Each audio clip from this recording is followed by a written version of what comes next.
All right, hello everyone, and welcome back to Making the Argument. So we've got a fun episode for you today. We're going to talk about guns, one of my favorite topics. In fact, very recently, I found myself in yet another floor debate with one of my colleagues in the General Assembly who said repeatedly that the only reason why we wouldn't vote for his anti-gun legislation is because we were just too terrified of Trump.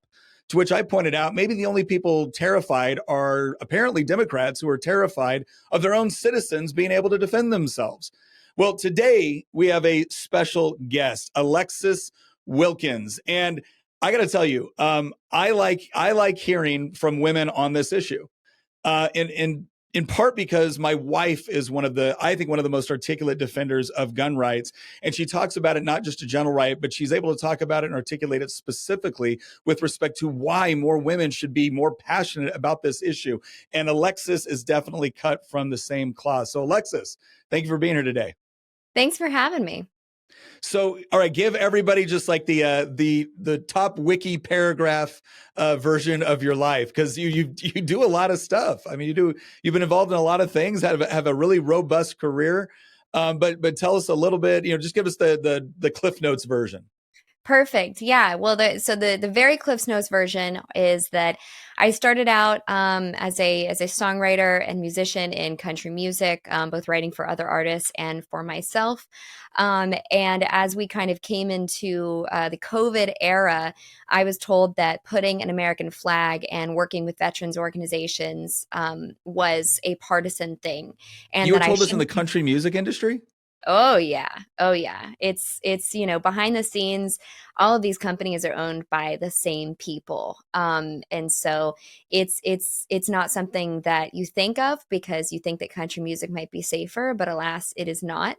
And at the same time as that was happening, and I was basically saying, well, I'm not going to stop working with veterans organizations, obviously, and I'm going to speak out about it. And I'm not going to delete the American flag, the country I live in and that I'm proud of, from my Instagram bio. I mean, it's seemingly such a small thing. Yeah. As that's happening, I'm also going to college at the same time. I went to Belmont University, which is a private Christian university in the South in Nashville, Tennessee, where I still live. And I was majoring in business and political science. And I received an F in comparative politics. And I love school. I always have, always been an A student. And so I get slapped with this F just simply because the professor didn't like that I wasn't being indoctrinated. And so these two things happening at the same time, I not only realized that there was a huge culture issue rooted in, my country music side of things, but also there was a huge issue with the fact that I looked around and saw other students writing things that they didn't agree with just to get a grade or just to get by or get the piece of paper that they paid money for. And I wasn't having it. And so all of that turned into me saying, well, I do country music. I will continue to do country music, and I will find my audience, but I'm not going to put up with any of it. And so I started speaking up, writing articles over the pandemic, and coming out of the pandemic, ended up commentating and working with various organizations to help propel those messages. And I kind of thought that I was going to have to give up country music in order to speak my piece and hopefully reset this country on the right path. But I've been very fortunate to get to continue to do both. Which has kind of led me to where I am today, which is advocating for the things that I believe, advocating for the Second Amendment, the First Amendment, and making sure that people understand, the history and really everything that they can do to support the things that they believe in. So I got to ask this right off the bat, because if you look at polling right now, young men, and when we say young men, we're generally talking about 29 and younger. Young men are polling more conservative than they have ever polled before, but that's juxtaposed with young women 29 and under are polling more left than they have ever polled before. So I'm sitting here talking to a young woman who went into an environment, and you didn't just decide to kind of like go along to get along. You didn't just decide to say, well, I respectfully disagree. You decided to actually fight back. So what was it about your background, your childhood, your convictions, your beliefs? What is it that gave you the courage to be able to stand up? Because one of the things too, I remind young men when we're talking about this is, look, I know there's a lot of frustration with the way that masculinity has been attacked, but young women have also been attacked, and a lot of them have bought into this lie. So what made you resilient to the lie, and not just resilient, but willing to fight back against it? Honestly, I think a lot of it comes from the way that I was raised. My parents were, very strong in their values of just loving America and teaching me the history and, letting me come to conclusions, but also saying, hey, this is what's going on. And here's the truth about what's going on. And, they started off, it's funny, I tell people this story because I think that it really flipped over in my specific age range. And this is why a lot of the kids feel I think confused, and even ones who hold their convictions feel like they need to apologize for them or be silent in college, is because it really, there was a conversion in my age range. I mean, it started, my parents first explained the two-party system to me in historical context. And then they also said, hey, there are two parties. They both want good for America, but they just have two ways of getting there.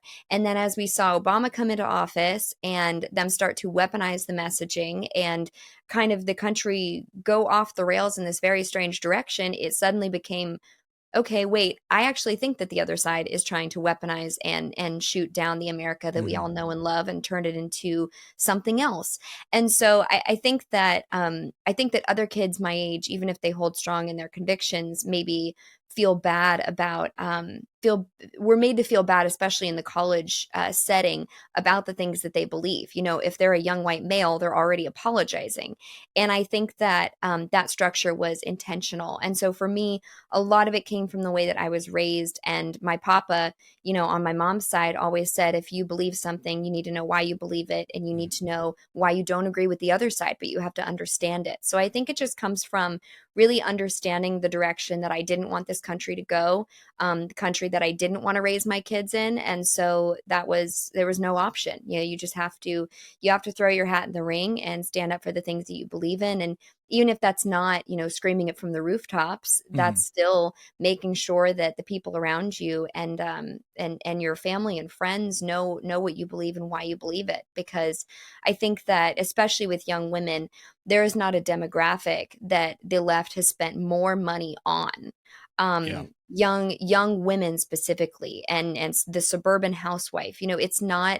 It's not really even a fault of the demographic in their own sense. It's that they have not spent any more money than they do in that demo on door knocking at 2 p.m. when they know that their husbands aren't home, to sell them on, the humanitarian crisis of accepting illegal immigrants into this country, or the fact that guns are really scary. Really scary.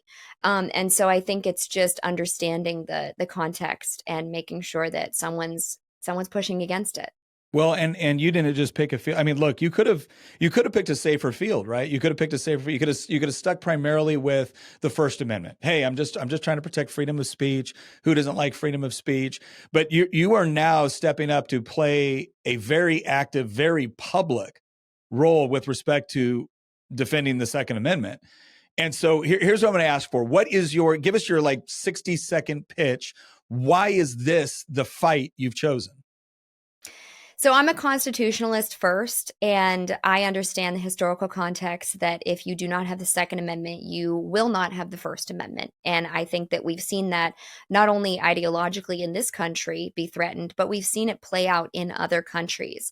I grew up in both Europe and Arkansas, and I understand what those systems look like, not only the healthcare system, but the fact that you cannot have a weapon. We see people being arrested for posting their thoughts on the internet in the UK right now. That's something that's happening right this minute. And so for me, it's all rooted in the fact that this is what it takes to protect our fabric of our country as Americans. And for me, it's as simple as making sure that we have the tools to not devolve into another country's structure and maintain the things that we have that makes us the greatest country in the world, truly. Say, Alexis, this is how I know you're the real deal. Because the safe political answer would have been, well, hunting is such an important tradition within the United States. Or even, well, I just believe that you should be able to have the basic tools to be able to provide for self-defense. But you went straight into the fundamental reason why we have the Second Amendment, and that is the necessity to secure a free state. Yes. If you want to live in a free country, ultimately free citizens have to maintain the means of being able to secure that free state. So yes, hunting, yes, sport shooting, yes, personal defense, but ultimately it is about securing a free country. And again, I didn't I just so the audience knows, like I that question is so fundamental to me because I've talked to a lot of people that, claim to be pro Second Amendment. And in Virginia, we have Article 1, Section 13 of our Constitution. And the moment they want to spend most of their time talking about hunting, I'm like, these guys just don't get it. They just don't get it. And because they Yeah. don't get it, they will consistently compromise. And so when somebody actually understands the fundamental reason why it exists, that's very refreshing to me. So let me ask you this.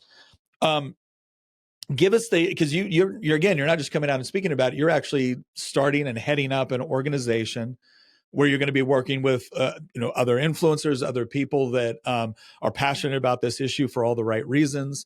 What's the name of the organization you're starting? So I am going to be working on the strategic communications side with Women for Gun Rights, and it was started in 2016 by Diana Muller, and she just saw this space where obviously everyone has gun rights. It's not just women, of course, but there was a little bit of a space where it wasn't an approachable topic. I think that was in the media at the time, especially when we were entering this phase of tons of mass shootings that were being popularized and talked about in the media, and of course, tragic events. But it was all, we hate the guns, and so it started as a DC project because she was getting representatives from each state. I remember going to them. Yeah. And so then as it converted over into Women for Gun Rights, I believe in 2023, it became evident that there needed to be a counterbalance against organizations not limited to, but definitely pointing to Moms Demand Action, because they're funded so heavily by big conglomerates. They get $60 million from Bloomberg. You have these huge a lot of the USAID, I'm sure, goes to it, things that are being funded that you see a bunch of these people show up, men and women, under Moms Demand Action in these red shirts, just because they're being told to or being paid to make it look like there's this huge press from parents against guns and wanting gun-free zones in schools and wanting all these things that we've not only seen fail time and time again and endanger our children, our communities, our societies, but now we've had American citizens have to fight for their lives over it. You have stories like Laken Riley. You have people who,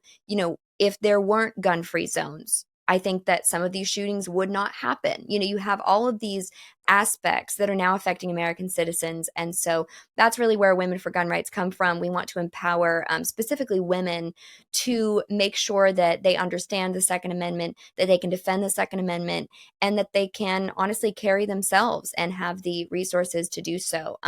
We're leaning into, especially in this next chapter, leaning into being a policy organization, helping throw our hat in the ring to defend some of these, or hop on with some of these cases that we see now, especially in the next 4 years, where we can be on the offensive instead of the defensive, and really be a resource for some of these legacy organizations to point to and say, hey, if you're nervous about getting involved, or if you're not sure where to start, especially as a woman in this community, go to Women for Gun Rights. Well, and I got to say, Diane Mueller is a rock star. Like, absolutely love her. She's always her and her husband are always inviting me, like, you got to come out shooting. And I don't have the heart to admit that she would absolutely crush me in a shooting match, like absolutely crush me. It's like I have my former Green Beret pride kicks up a little bit, knowing that it's like, no, Diane would crush me. She's so good. Amazing. I told her, I said, hey, I want to help with this. I have one condition. You got to teach me how to shoot better, because she's so amazing. And I've been shooting. My mom taught me when I was really young, and I like to think that I'm, decent, but holy cow, she's amazing. Oh yeah. I mean, arguably I went to some of the best shooting schools in the world, and I've seen her shoot, and I'm like, oh my gosh, she's really, really good. Her husband too. I mean, and they're a great couple and have been just stalwarts on this issue for a long time. So I'm glad to see you. I'm glad to see you teaming up and working with them. And I will say that as someone who has been personally attacked by Shannon Watts of Moms Demand Action, I will say that being a legislator, there have been plenty of times where there have been gun issues. Like I carried constitutional carry, multiple years when I was in the Virginia General Assembly, argued for it. I was the chairman of what we called Gun Sub, which we had a committee called Militia, Police, and Public Safety, and one of the subcommittees on that was the one where we sent all of the gun legislation. And I got to sit on it for multiple years. When the Democrats took charge, they immediately took me off of it. But I used to be the subcommittee chairman, and we had some great groups, right? VCDL, excellent group here in Virginia. I'm a huge fan of Gun Owners of America. I'm a huge fan of National Association of Gun Rights, right? The NRA put in a lot of work within the Virginia General Assembly on some of these issues. So there was some great groups and whatnot. But yeah, it was interesting how when Moms Demand Action showed up, there was this alternate cultural argument that was taking place at that point where everything else was a gun group. And this was just parents. This was just concerned parents. And they assumed a kind of moral authority by taking on that role. And there wasn't another group that showed up to basically show the other side of that story from other concerned mothers, from other concerned parents. That we're making an argument for this, not just from the standpoint of a constitutionally protected right, but maybe pointing out that there's nothing compassionate about disarming law-abiding citizens and leaving them more vulnerable, especially from the same people that are constantly trying to let violent criminals out of jail earlier, or not even prosecuting them in the first place because, well, they had a tough upbringing. Like, so let me get this straight. You want to take my guns away, even though I've done nothing wrong with them. And you want to let the guy that's actually committed a violent gun crime out of jail early. And somehow you're the compassionate one in this story. But again, when it's gun groups showing up to support it and it's moms groups showing up to oppose it, there's this implication that one has a certain moral high ground that the other doesn't. And so I want people to understand that, that we obviously there's a lot on the right now. We're kind of tired of this whole idea of breaking everything down based off of race or based off of sex or based on, it's like, look, why can't we just all, and yeah, I agree with that. But I can just tell you right now, as someone that has had to fight a lot of these battles in the legislature, it would be nice to have a women's group that is showing up saying, this is why, like, no, that narrative that they're feeding you right now, that they're the ones trying to protect children or trying to protect vulnerable parties. No. We're trying to protect people. Can I be honest with you just for a second? You need a steak. Actually, no, wait, you need surf and turf. No, you need all of that wrapped in bacon. And it's a good thing because we've got just the place. It's called Good Ranchers. In fact, if you go to goodranchers.com right now and use promo code Nick, not only are they going to give you $40 off some of the best beef, pork, poultry, and seafood you've ever had because it's all raised right here in the good US of A. No, they're going to deliver it directly to your door, and it's a special little treat. They're going to let you pick a free add-on for your subscription where you can get hamburger, you could get seed oiled chicken nuggets, you could get salmon, or you could get bacon. That's right, free bacon added on to everything you did. And you know what the great thing about bacon is? You can use the bacon to wrap everything else in your subscription and make it even more delectable. So, goodranchers.com, promo code Nick. Go get that $40 off. Go order this stuff right now. Right, summer's coming up, people. You're going to need to be outside grilling, and Good Ranchers got you covered. It's a great way to support the show, to support a great American-owned company, and to support yourself. So go get to it. Let's get back to the show. So, when you say you guys want to get onto the policy side and you want to do some of the other advocacy, what all does that mean with respect to what this organization has already done, and where do you see it going here? I mean, and this, I guess I shouldn't say launch, or it's started, right? It's a relaunch of sorts. Exactly. It's just a 2.0, and it's really doing more of what they were already doing, but just in this exact category. And you're exactly right, Nick. It's, fighting feelings with feelings, because we know that the facts are on our side, but that's not really what gets the center that's been manipulated to listen to. And that's ultimately what's going to affect the policy and the voting middle. And so here we are, we come in with moms who, to your point, have stories that completely are an exact parallel to the Moms Demand Action's, stories that they, you're right. You show up and it's hard to say like, well, we're a gun group and we're advocating for it. We kind of want to be the liaison to have people testify. And we already have been having people testify for a long time, but it's just to really pump up and be a presence there, hop onto lawsuits that maybe look like they're just legacy, gun titans, and come on with a feeling aspect and say, no, we have moms who are concerned too, concerned enough to hop on this lawsuit or to, file an amicus brief about it. And I know we've already been cited on a lot of them that have been influential, but it's to really expand that category and make sure that we have a presence that can be a direct answer to the moms demand actions of the world. We have moms who are testifying that they were not robbed because they were armed, or someone broke into their house. They ended up confiscating the gun from the guy and were able to defend themselves. So it's these stories that really make a difference. Moms demand action, and truthfully, the last administration even worked in the CDC to change the violence numbers, and having these facts and figures that are completely you're unable to put them into context in any real solid way, or just straight up removing them from the website. You have people who have been able to defend themselves by the millions because they were armed, which overshadows the numbers that they manipulate to make it look like 40,000 or however many, I forget the number because they took it down, people were injured or killed with guns, which also includes suicide. So that's a manipulated number. And so it's really just it's really to counterbalance, exactly to your point, the things that I feel, these great organizations who are doing awesome Second Amendment work can't come out and say. We actually have a mom to come in there not wearing a red shirt, but wearing a teal for 2A shirt and say, hey, I have the same story, but it's about making sure that people have the ability to arm and defend themselves. No, and yeah, I do think it's really important, because you're right. It's one of the things that you might call the larger right has had a problem with, is this idea that we like to make data driven or philosophical or esoteric arguments. And that's fine for the classroom, right? That's fine for academia. But when we're actually talking about trying to convince people, especially someone that they have a genuine concern about safety, they don't know a great deal about the issue. All they know is kids shouldn't be getting killed. And we totally agree with that. But the solution being offered is anything but. And the way I've described it before to some of my colleagues when we were crafting arguments about that is like, look, emotional arguments are not in and of themselves a bad thing. If it's an emotional argument detached from reality or detached from facts, yeah, that's just rank manipulation. But emotions are an invitation to thought. When you have a visceral reaction to something, you're going to do one of two things. You're either just going to immediately respond and then oftentimes get it wrong or even make it worse, or you're going to dig into trying to genuinely understand the issue in such a way so that when you do offer suggestions, when you do offer policy, you're actually addressing the key issue instead of making the problem worse.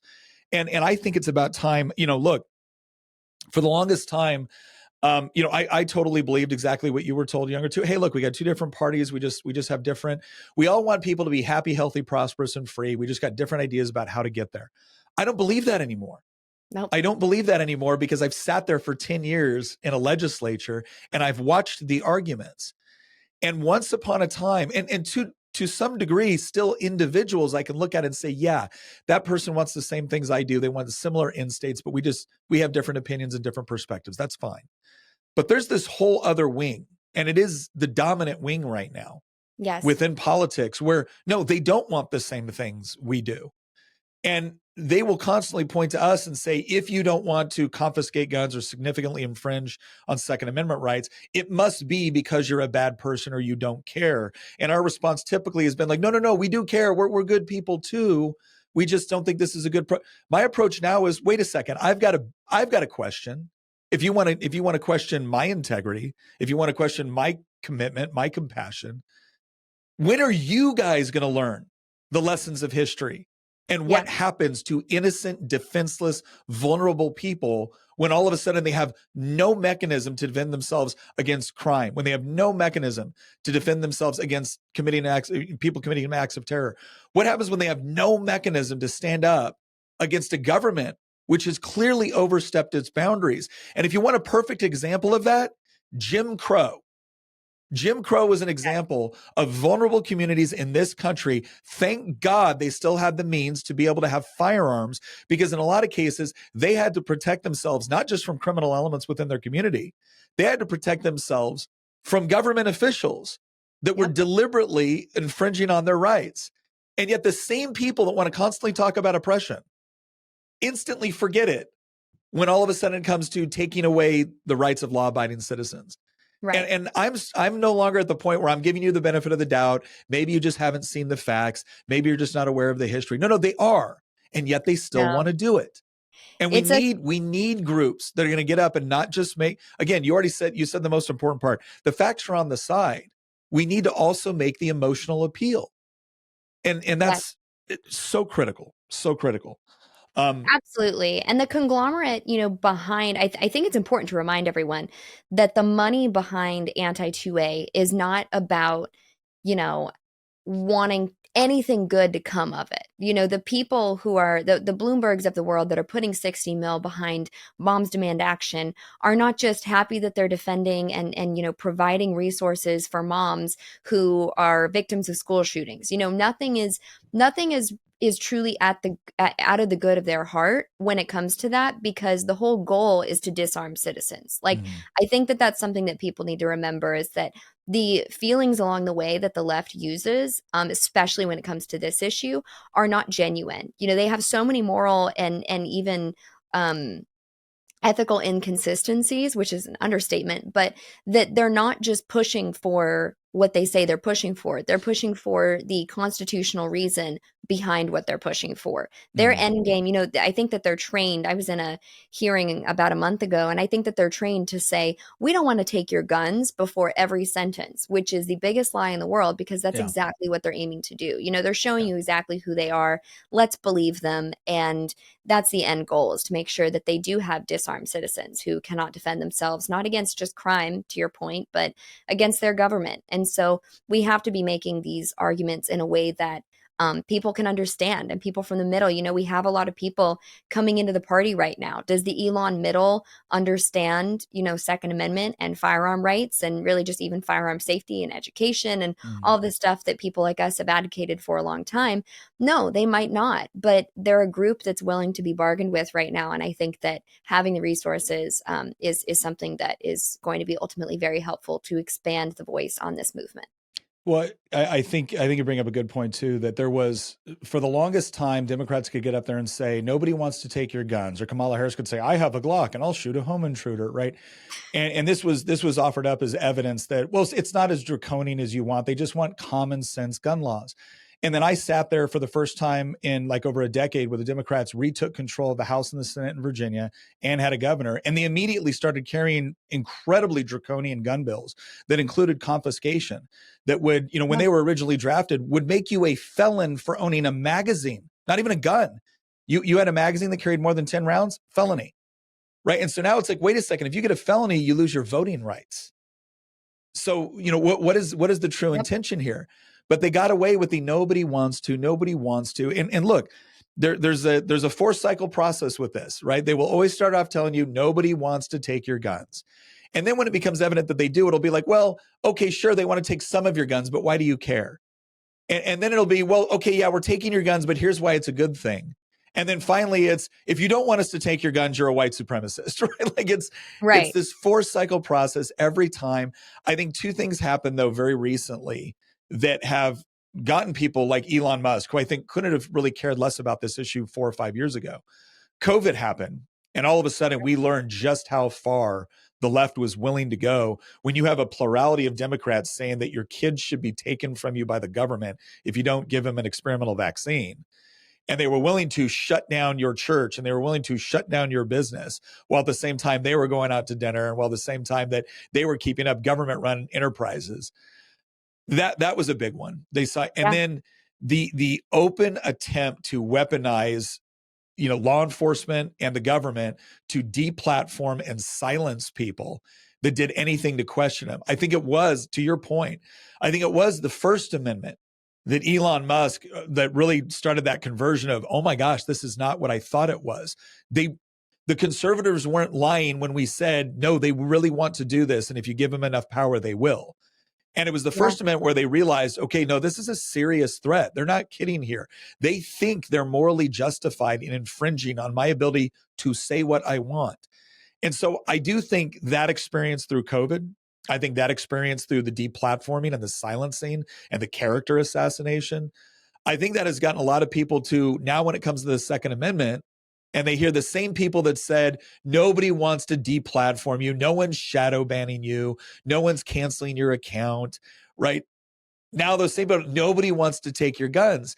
And I think they're willing to actually listen, But there's still probably going to be this element of, okay, well, of course the gun groups are going to tell me that, or of course, certain groups that are single issue groups, of course they're going to tell me that. But when you do have an organization which is willing to come to them and say, hey, look, remember when they told you this and this happened? Remember when they told you this and this happened? Well, now they're telling you this. What do you think is going to happen? Like, that's a fair, I think for people that are willing to be convinced, they're willing to be convinced by evidence. That's an excellent argument. Yes, exactly. I think it's the first time that people could tangibly understand that through their own experience, like their lived experience, that Reagan's whole quote about, the 10 scariest words are, we're from the government and we're here to help, it became not a joke to regular Americans. And I think that they realized that was going to be them too. And even if they stood in the middle, even if they thought, I don't want to comment on social issues, or I'm a fiscal conservative, but a social liberal, that was the one for a while, I think right around COVID, that people really liked to say, just to, not really make anyone too mad. But it's become one of those things where I think you do have to lean, if you stand in the middle, you're going to get hit by both sides. So I think people could see that. Well, and again, I'm happy to have someone that was a spokesperson that started fighting these fights in college. You and I both have done some work with a group we both respect, Young Americans for Freedom, or Young America's Foundation, YAF. Mm-hmm. And I think I was speaking to a group last night out in California, a high school group. And one of the things I told them, I said, when 20 years ago, 15 years ago, I used to tell students, hey, look, if you're in college, you got to kind of get through. Like, I realize you got to get your grades so you can get out and actually do what you want to do. So, be careful, pick and choose your battles. And I told them last night, I said, that was a horrible mistake. I should have never told students that. Once you start compromising on the things that you love, on the things that you know to be true in order to get by, you are actually fostering a system of thinking and a series of behaviors that will turn you into a coward. And it will only be a matter of time. And so the fact that you were willing to kind of go through the pressure of all that within college and say, no, I'll take the bad grade, you're not going to change who I am. That's important. And we need more people willing to understand that is an honorable and noble thing to do. And I think this is another part that's really important, is that it's also about understanding that good things are not always going to happen when you do the right thing. Sometimes there's going to be sacrifices. Sometimes there's going to be consequences to that. And we can look at those consequences and say, that's unjust. It shouldn't have happened. But if the unjust consequence is enough to make you sit down and shut up, then what you're actually doing is encouraging them to continue to conduct themselves in an unjust manner. It takes the standing up and the pushing back and the willingness to demonstrate courage under those circumstances to actually change things. So let me ask you this. What do you guys see? Because obviously, I'm sure you guys are going to be doing work at the federal level. I know Diana's been doing that. Do you guys plan to work at the state level as well, state legislatures as well? Yes. So we have directors at the state level, and we want to maintain that structure, because having people to really watch what's going on in their own states, on the federal level, it's kind of easy to see what's going on, and we'll make sure we dig into that. But on the kind of granular level, state by state, we want to have a presence there as well. We already have been sending people to testify in each individual state when there's been issues, or when it's been helpful to have people there who are already there. But we're looking to expand that system in order to throw our hat in the ring with on the state level, and make sure that we can help in that regard as well. Oh, that's really appreciated, because I don't think most people are aware that the vast majority of infringements on their Second Amendment rights are not taking place at the federal level. It's taking place at the state level. Yes. And that's also where they can have an enormous impact. And I've told people before when they've asked me, like, hey, Nick, maybe I'll see them at a march, or maybe, in Virginia, we had a massive movement where boards of supervisors all over the Commonwealth, we had, people showing up, and it had an incredible impact. But a lot of those people are asking, well, what do I do next? And one of the things that I would tell them, I said, look, I'm in the best position to tell you how you can be effective with your state legislature. And it's not just randomly sending 100 delegates and 40 senators emails. That's not it. It doesn't do it. But if you can actually team up with a group that comes down to the state, that is constantly watching, they're tracking the bills, they're signing people up to testify between subcommittees. People are always shocked when I tell them that like 70% of bills die in a subcommittee that only like 9 delegates will see. And that's not a nefarious thing. It's just kind of the process by where we hear bills. But when you have groups that are dedicated to being at that subcommittee meeting and bringing people to testify, that's where you maximize your impact. You've got to work with organizations and groups that are not just organized at the federal level, they're organized at the state level, because those are the ones that are making a comprehensive fight for your right to be able to defend yourself and maintain a free society. And so Exactly. that's really encouraging to me, again, as someone who's fought a lot of these battles at the state level, is having those groups that show up to the subcommittee meetings. Because Yeah. every once in a while, there will be a bill that comes down, and as a legislator, you're going through 2,500 bills in a 60-day period in Virginia. And sometimes you're looking at it and you're trying to, like, okay, well, does this one, and when you have a group that says, no, here's the problem with what they're trying to do, or here's where this is going to open up the door, because every once in a while you'll see something and it's new to you. You haven't seen it in your state, but they've done it 3 states over, and it turns out it didn't work out the way that they promised. And so Exactly. having a group which has chapters all across the country, which is watching how the other side is organizing and what they're doing and how they're trying to slip themselves into certain areas, sometimes on issues where you wouldn't even assume it was a gun issue, but it is when you look at the larger Exactly. implications. Yes, and especially as 2A, of course, is federally protected through the Constitution. In the last administration, we saw threats to that, of course.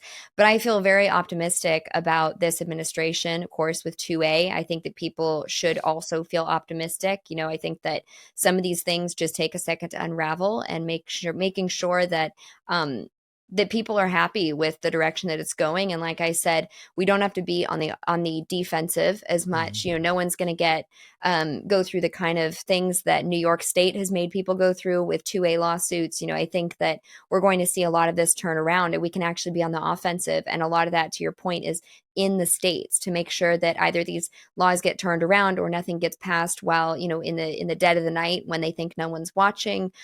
We just want to make sure that each state has the resources to make sure that their constituents that care about 2A have a way to get involved as well. Because you made a great point. People go, okay, should I write my representative? Should I write my senator? What should I, how can I help? And I think having these groups, specifically, of course, I'm very excited about Women for Gun Rights, because it lets people have a voice in an issue that they may not have known how to participate in. Or they say, okay, it's okay at the federal level, so maybe I can rest. There is no rest for defending 2A, unfortunately, in states like, of course, we know California, Colorado, all of these big hot button issue states. Someone has to stay there and watchdog, and even in the states where it doesn't seem like an issue. So we're excited to have that structure, and hopefully we'll have more to come on that very soon as well. Well, and I'm also, again, another thing I'm really appreciative of Diane for is because she has done the shooting sports side of it.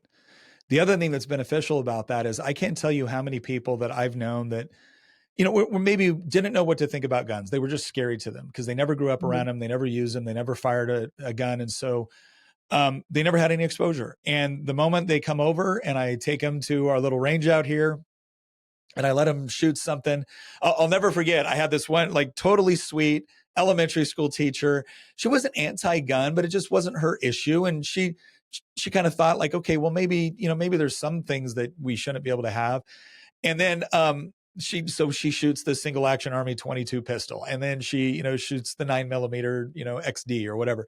I said, you want to shoot an AR-15, the big gun that's scary? That's okay.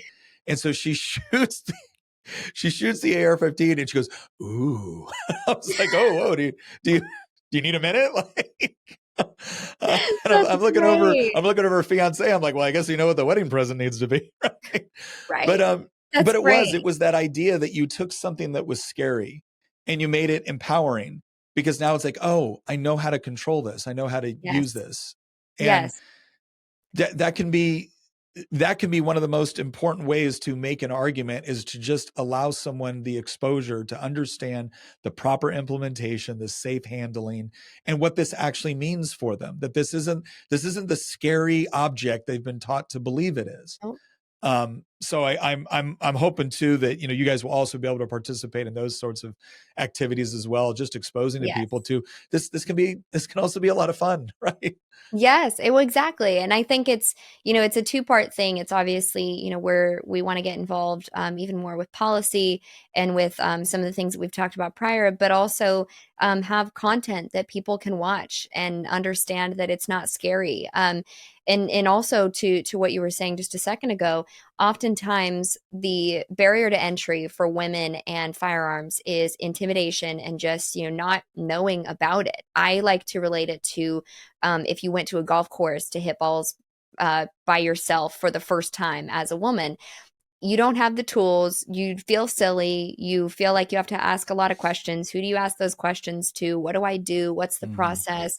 When I go to the range, what's the conversation I have? How do I get a lane? Like, it really is kind of fundamental. And so oftentimes we've seen the first time that women go to the range, it is with a man.